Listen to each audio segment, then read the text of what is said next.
Seeing a travel trailer RV like this, or caravan, as they say over here in Europe, this is definitely, I mean, it's got me scratching my head legitimately thinking about the differences between travel trailer RVs that we see in America versus what we see in Europe and how vast these differences are.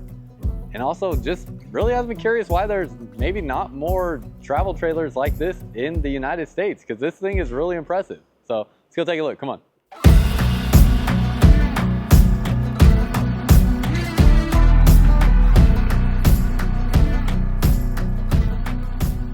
What's up, y'all? Welcome back to another video. If you're new here, my name is Myles with Firmly Unbound, and we are here in Dusseldorf, Germany, here at one of the largest RV shows in America, taking a look at this Cazadora. These are all new brands for me, taking a look at them for the first time, made by Tabbert. See right there. Absolutely beautiful motorhome. I mean, as we come along the back here, like look at the rear end. Or not even a motorhome, sorry, this is a travel trailer, but it gives off the aesthetic as if it were a motorhome. I mean, this thing, especially from the back, appears as though it would be a motorhome. So really, really nice, really premium style travel trailer. And man, as I mentioned in the beginning of this video, it has just got me so fascinated with the differences between the United States and Europe when it comes to how we build and construct these things. And this is really, really impressive. So before we get into this though, just want to let you know kind of like the pricing on this, because I think that's going to be important going into this video and how I plan to like approach talking about this. In American dollars, this is going to be something that's in like that $45,000 to $50,000 price point. Now keep in mind, that's with a single axle. So this is a single axle camper. That's where already I think we kind of might lose the American market. I don't know how many people would be willing to pay, you know, $40,000 to $50,000 for a single axle travel trailer. You guys kind of have to let me know your thoughts down below on that, because that's what it costs to build something this nice on what we're about to see. But it definitely feels a lot nicer than some other stuff that we see in the United States. So we have it's the Cazadora 550E. They have the 2 and the 3, so 2 different floor plan models here. I don't know if I can flip through the screen here. But we have like all the information here. It's all you know, in German. And then we have some of the pricing here. This is like your base pricing, so 31,000 euros. This is with all the options that you see present here, 42,000 euros, which that comes out to somewhere around like the $45,000 to $50,000 price point. That is also calculated though with like, I think it's like a 19% tax or something like that. So pretty interesting. Couple real quick things to touch on before we go inside. I want to point out how cool this is. This is something I just want to demonstrate it here for you. You have this interesting front cap design here, where that flips up to show where you unlock your front storage. This is all fiberglass on this model here. As we come to this one, I'm still trying to figure out like what all these materials are. That feels like it might be like a thin sheet of metal potentially. I don't know, it feels real solid though nonetheless. And then you have this molded fiberglass piece that lifts up here and then drops back down, as you can see, that reveals your storage. And even through here, like all metal lined down underneath there, spot for your propane bottles. And you can see some, you know, some of your storage space down through this area. And then this just collapses down like so. Nice, simple, and easy. And then that part covers your lock. So really cool. Looks like we have a manual stabilizer here and then a really robust kind of tongue jack setup right there. It looks very different than what we see in the US. And then that's pretty much everything on the front end of this travel trailer. Another unique thing we see on this is it has this rail system right here. So you see how there's a notch kind of cut out right there? That is indicating to me that you can slide in rail accessories that go into here. This is something we see on like our teardrop trailers in the United States. A lot of those have these similar rail systems on them that allows you to attach awnings and things like that into those areas, which is why we don't see an awning on the outside of this travel trailer. Now, another thing that is really interesting about this particular one here is with it being a single axle travel trailer, the cargo capacity is pretty horrific. It's like 495 pounds. So in, what is it? They don't say pounds in Europe. What do y'all say? Let me see, kilograms. So 207 kilograms here on the payload capacity, which is just not great for especially what like I think Americans are kind of used to. So you have to definitely, you know, go light on the weight. But really nice lighting on the outside, and then you have these dual pane acrylic style windows there. We see this on some American products, especially again your teardrop trailers. And then a really nice entry door as well. Look at how well done that looks. I'm sure this thing just seals beautifully right there. Yeah, really nice. This feels similar to what we see on Class B vans, maybe. I'm trying to think, like, this door feels familiar, and I wish I could think of like an American equivalent product that feels similar to that. Again, teardrop trailers, kind of like a New Camp Tab product, kind of feels similar to what this is, but just really nice door there in general. Even have like a light up panel when you walk inside. Now we're seeing carpet down in here, but these are just rugs that are laid down. I don't know if it comes with both flooring options, which would be kind of cool if it does. And as I go through this video, if you're like, especially in Europe, in Germany, know more information about these RVs than I do, please let me know down below in the comments, add additional information for the viewers watching, and appreciate you guys being here, because some of these things I don't know, like, does it come with this carpet? The way the carpet is so perfectly cut out, it makes it look like it has to come with it. So that's kind of cool if it does. That gives you two different flooring options. Nothing in the United States does that I'm aware of. So that's really cool. This brand has been around since 1953, made in Germany. As we step inside, just look at how nice and elegant it looks in here. I know it has a 48mm thick roof, which makes for really good sound isolation in here. You can feel it right away when we step inside. I mean, we're at this RV show and the sound definitely just really dampens when you walk in. And just such nice finishes throughout here. You can see backlit TV setting right there. You have a backlit kind of decor wall. You have lighting up above your cabinetry. You have big lights up through the ceiling, plus those look like those, I can't tell if those are lights or skylights right there. We'll look at that in just a second. Individual reading lights above my head here, as well as in the other corner. So you can see as I turn the camera around, see that individual reading light. Plus they're really nice. You just tap on the reading light itself and it changes color. Like, I haven't seen anything like this in the States. What the heck? That's so cool. That's so nice, so convenient. Why do we not have that? Why do they get to have that and we don't get to have this in the US? So love that. That is really neat. Like the like kind of style blinds on the windows here, but they do also have a bug screen that comes down from the top and a privacy shade from the bottom, as they should be, you know.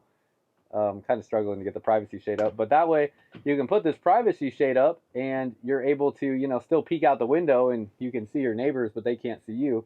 Versus in the US, so many companies, they put the privacy shade from the top down and then the bug screen from the bottom up, which is just the complete wrong orientation if you ask most people. So definitely well done in this travel trailer.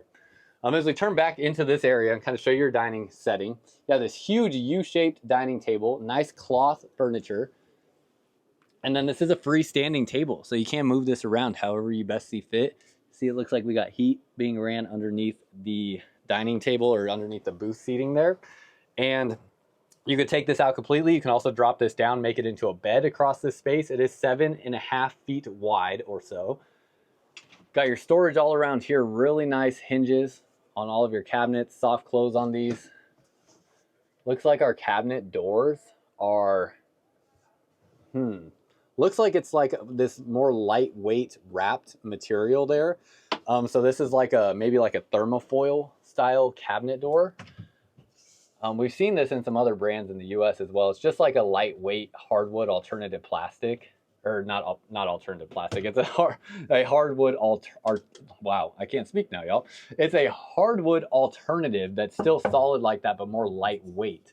So allows them to work in all this elegant finishing in here without sacrificing too much weight. Like with solid hardwood, it would probably just overload this little Caravan here. Looks like up here we got a privacy shade, bug screen, and this has got to be a light right there. Yeah, that's not a skylight. It is a skylight, sorry, but that is a light that we're looking at here that looks like it can be removed. Yeah, there we go. There's their light switch. So that's kind of cool too. That's another thing I haven't seen in the States, where, you know, you have a skylight that can also double as a light. It looks like you could take that light out when you want it to be a skylight. So pretty neat. A couple other things. You got your TV here. That looks like that's a 24-inch screen TV. And then got your storage space down underneath there. Got outlets in the back corner, and it does have this little spot to run wiring down into that back corner, and you have a USB port right there that I'm currently utilizing for my iPad. Getting videos uploaded right now for y'all so that y'all can know the show is going on and then see what's coming on from everything here, as I'll be filming dozens and dozens of RVs here for you. So if you're not subscribed already, make sure you are, as there will be dozens of videos coming from this event. Now, another interesting thing about this travel trailer or this caravan is that there is no shower. Now, the bathroom looks beautiful. Why United States RV manufacturers can't figure out how to make bathrooms that look like this is besides me, because this looks awesome. Doesn't seem like it would even be all that difficult to do.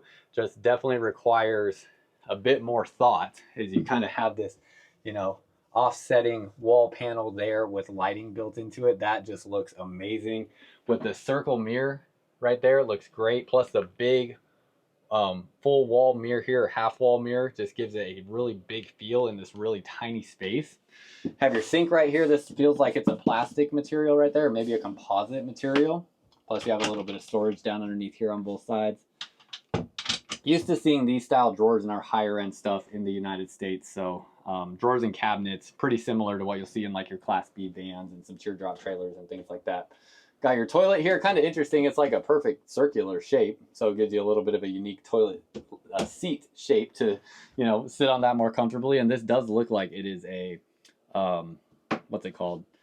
A cassette style toilet in here. So curious, we'll see the tank levels and stuff like that, what we're working with. But that looks like it's a cassette toilet where you can kind of pull out your black tank and drain that independently. Then you can see your flush settings right there. Got your medicine cabinet storage, another little vent here in this area with the bug screen and a spot here to hang things in this space. Now, ceiling height in here, also worth noting, you got some hooks right there. Ceiling height in here, not bad. It's about 6'5" or so, not super tall. So going in and out of the bathrooms, I do have to duck just barely so I don't brush my head along that, but it's still very, you know, workable space nonetheless. But no shower. I think a lot of people in the United States would not even bother looking at a camper that doesn't have a shower. So curious your guys' thoughts on that. To get back behind the camera here, go to our kitchen area. And since we just got out of the bathroom, here's liquefied. This is a black tank treatment for your RV that makes sure that everything that goes into your black tank dissolves properly, breaks down properly, and gets liquefied, which is where the name comes from. So if you haven't got this for your RV yet, you can find it on Amazon, as well as within the United States at Blue Compass RV dealerships across the country and at Walmart. They have it in this pod formula, liquid formula, and powder formula. Flip up countertop space right here. This feels like this is even like a thermofoil style countertop material there. It's a little bit more lightweight. Got a little kind of like storage sleeve right there. Same kind of feel to the countertop materials here. So it's not like a Corian or ceramic material. It's more of a wrapped material on that. Then up through here, got some shelving spots here. You can see you can adjust some shelving here, but I don't know if it comes with a shelf in this space or not. And then looks like we have some 12 volt and 230 volt plugs up there. Nice lighting again up through here. The lighting is certainly emphasized in this model. Lift this up, you got a 3-burner cooktop there. So a smaller burner in the middle and then 2 larger ones on the sides. And then we got 3 big storage drawers all through here. See right here, it looks like we have some individual valves there for, you know, I'm not exactly sure. I don't know if that's for the gas going to the cooktop, because we also have the 3 right here. Obviously we can see the symbols that we got going on here, and I'm not sure what that is feeding to those areas. So maybe that's all just water controls. I'm not sure. Interesting though. Just kind of taking a look at it. Sorry, I kind of get sidetracked while I'm on camera with you guys and just start looking at things and start thinking while I forget that I'm in the midst of filming. But anyways, we got our big storage down through there, soft close on these drawers as well. So just very good quality with that.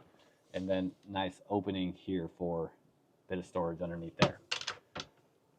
So go back into the bedroom portion as we work our way back here. Looks like we have our furnace right here. It is a Truma furnace. So a little bit different than what we see in the States. Then we got your closet here, cushions to make this into basically like a king size bed along the back. We'll look at that in just a second. Got your clothing rod there, pretty simple, self-explanatory. And then right here we have this Truma Aventa AC system. The only brand that I've seen, or the only product I've seen this in the States is Ember. So I have seen this in Ember products. And the reason Ember uses it is because, if I remember correct, it's a soft start AC and allows them to have a good AC system on their units that are built for off-grid travel. So this, I think, is just a really eco-friendly, high output air conditioning system here. But I haven't gotten to the power system yet on this travel trailer, so curious how that's gonna, you know, kind of collaborate with the power system on here. We'll see what we can figure out. Come back this way. Got your freezer portion up here. This is a gas and electric refrigerator. And then we got our two beds here along the back, and they do have memory foam style mattresses, it feels like, or maybe not so much memory foam, but nonetheless, it is like a nice squishy foam material there.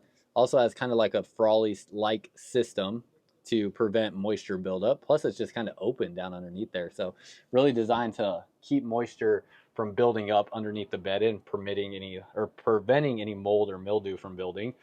Windows on both sides in this area. Beautiful looking headboard as well. Nice accent there. Kind of like a charcoal gray with those wood panels with the lights behind them. Pretty neat. Then you can see here, same thing. There is storage space down underneath here as well. So yeah, that whole bed base does lift up so you can get storage under there. That is nice. And then right here we have an expanding spot that allows you to pull that all the way out so that you can make this whole area into one big bed if you want, or you have the twin bed option. Got your light switch right here, so kind of a more European style switch mechanism on the switches. I do like that. That is pretty nice.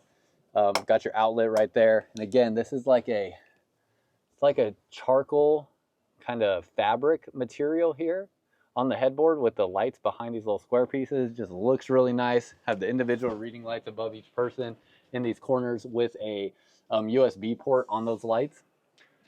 And then storage all the way around. So lots of storage in this area. Another skylight here in this space as well. This is a much bigger skylight. You can see how big that is. And then they have the light fixture here in the middle that can be removed if you want to take that out. So really cool, massive skylight in the bedroom, something you don't see in any travel trailers across the States, except for a few select products like Ember, for instance.